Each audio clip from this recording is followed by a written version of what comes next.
All right, so in the last video, we talked about adding some HDRI lighting to the scene. We also added some volume, fog to add some more depth to the environment and just overall making the scene look a little bit more fancy, a little bit more high quality than just having some basic lighting and some basic coloring. And I've also, as you can tell from the last video, I've added quite a bit more set dressing to make the landscape a little bit more interesting. Also added some background elements just to fill up the negative space. And I think it makes for a much stronger composition that really directs the eye towards what we want you to look at, which is the this doorway here, this ornate doorway. And as you can tell, probably most notably, I've developed a design for this ancient ruin kind of thing a lot more. So I've added some detailing to the pillars, and I've also added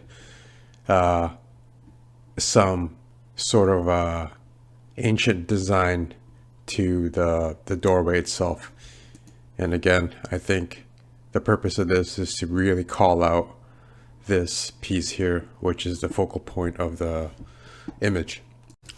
So for today's video, I want to go over exactly what I did in order to get this pattern on this doorway geo piece here.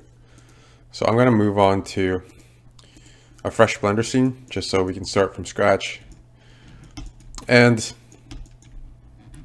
while I was trying to figure out how to do this, there's a bunch of different ways in order to go about getting this result. And I experimented and I failed and eventually figured out a way to do it that worked for this specific purpose. So yeah, we have a fresh Blender scene here. We have a cube, and I'm just going to use this cube actually, and I'm just going to scale this through about the size of that doorway, roughly about so. And this is like a good surface for us to play with and sculpt that detail onto, right? And from here, you can go to the modifier tab, add modifier, and I'm going to look for the multi-res.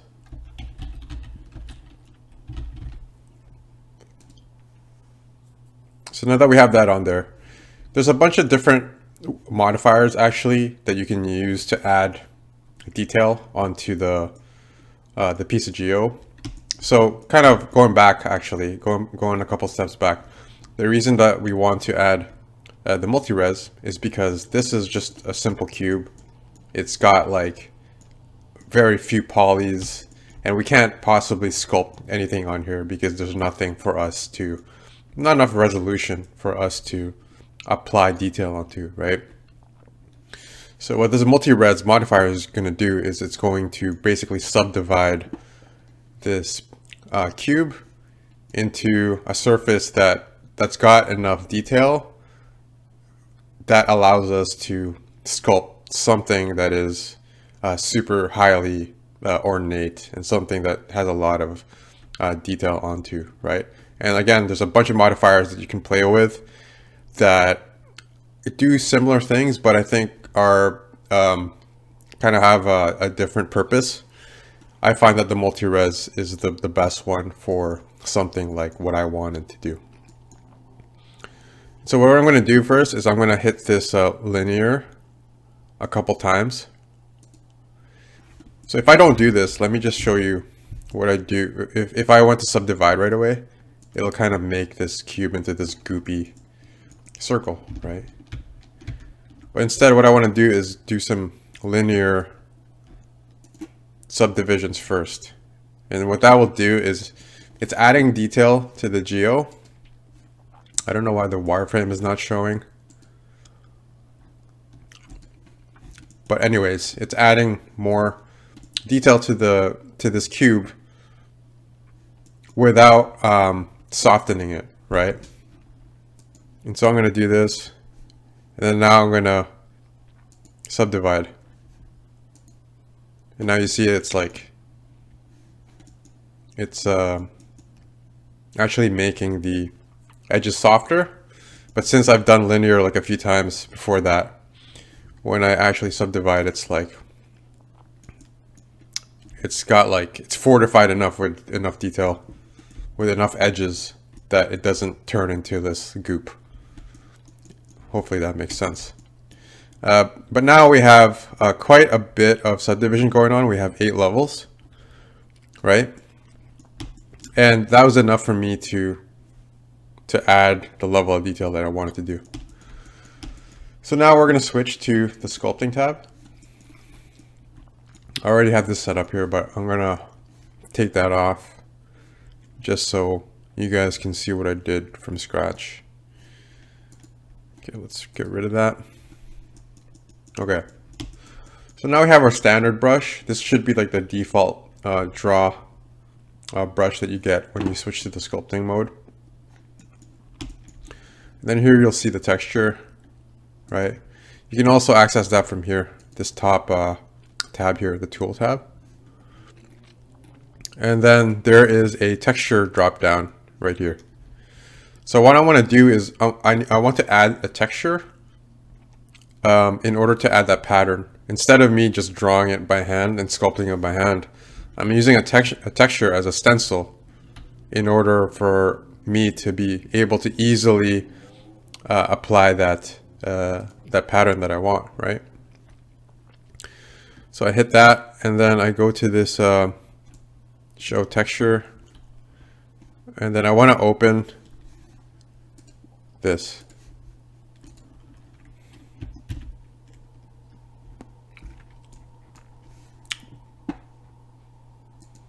I have a folder with some alpha textures in there that I can choose from. So now I have this stencil texture. Now let's talk about the stencil a little bit, like this alpha texture. This is something that I was able to grab off the textures.com. But if you are willing to, you can definitely make your own patterning. Like you can use like a sculpting tool like ZBrush or something like that in order to actually sculpt your own pattern, your own alpha texture. You can do that and then bring it into Blender as a texture to use, right? But I'm too lazy and I just wanted to download something that kind of fit the direction that I wanted to do with my scene. So now we have this a stencil texture onto our scene, and in order to control it, you can hold right click. If you hold right click, you can move it around to fit wherever you want, and then if you hold shift and then right click, you can scale it, right? Now we have that set up. I want to make sure that when I draw, like this this cube is like straight ahead, straight on, so that I'm not adding the stencil at an angle like that, right? So what I'm going to do is I'm going to hit this X right here, and that's going to make sure that we have this like straight on view, right? Just making sure that I don't rotate after. Now I want to take my stencil and I'm going to scale it down a little bit to fit the cube. And now it's placed wherever at the place that I want. It's all lined up. And now we can go ahead with sculpting. So go to tool again. And over here, we can adjust the strength of our brush. Now if I just go in and paint it in like that, now you can see that it's on the cube. So now we have it on, but that's super ugly. So let's do some adjustments. I think the brush strength was way too strong. So I'm going to undo. Let's align again. And now I'm going to decrease the strength to Maybe something more like that. That's probably still a little bit too strong. Let's go to like 0.1.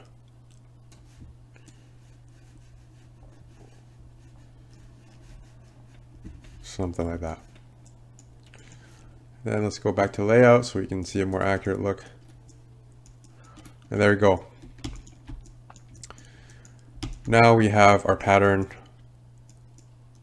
that's actually not a normal map, it's like a geo, like displaced, which gives it like some nice realism and some nice reaction to lighting.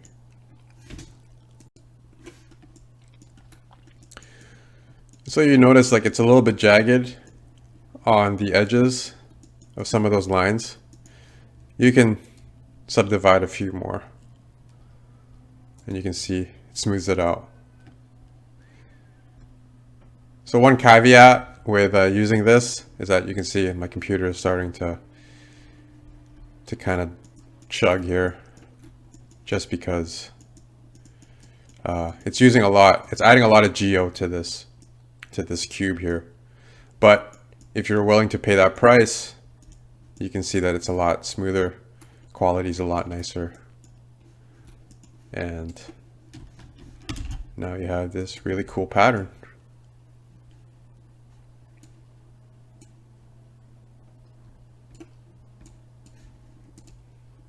Yeah, so that's how I was able to apply this onto this wall.